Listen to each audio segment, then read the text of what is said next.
one of the fundamental verses in the Torah, and the most basic verses that as Jews we learn from the youngest age, and we're always saying, we're always declaring, is Shema Yisrael, Hashem Elokeinu, Hashem Echad, that God is one.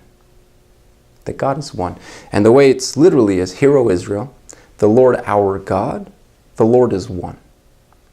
What's this redundancy? The Lord is our God, the Lord is one. So possibly means like this. God interacts with the world in different ways, right?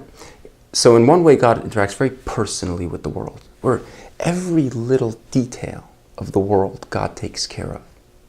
God is observing and making every little thing happen. But then there's also the big picture, the general history of the world, the path of the world, the cosmos. And these are represented in those two names of God, Hashem and Elokeinu, the Lord and our God, as they're translated into English.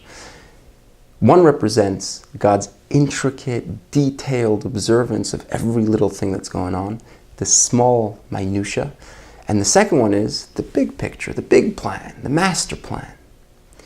So at times, it looks like to us that they don't match up. They're not really meshing together. There's a big master plan going on that we believe, and everything is wonderful and beautiful, but when it comes down to practicality, when you look at what's going on around us, it doesn't necessarily match up. Things look like that they're all over the place. And it's in so many different ways. In evil and terrorism and hardships and sickness, you can't really see where the master plan is in all these details. That's why we say the Shema. And that's why we close our eyes when we say the Shema. Because for a moment, we tell ourselves, is that it's all one. There's no two things here. It's one God. The same God that has this grand master plan, and at the end everything is going to be beautiful and wonderful, is the same God that's making all these little things happen as well.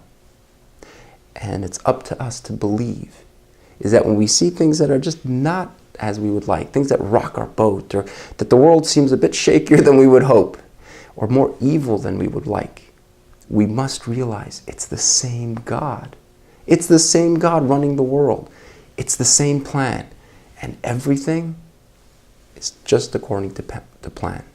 Which basically means, in one line, is that whatever is happening cannot be wrong. We cannot like it. It cannot look good. But it can't be wrong. In God's world, there's not one detail that doesn't fit in with that big master plan. It's all one.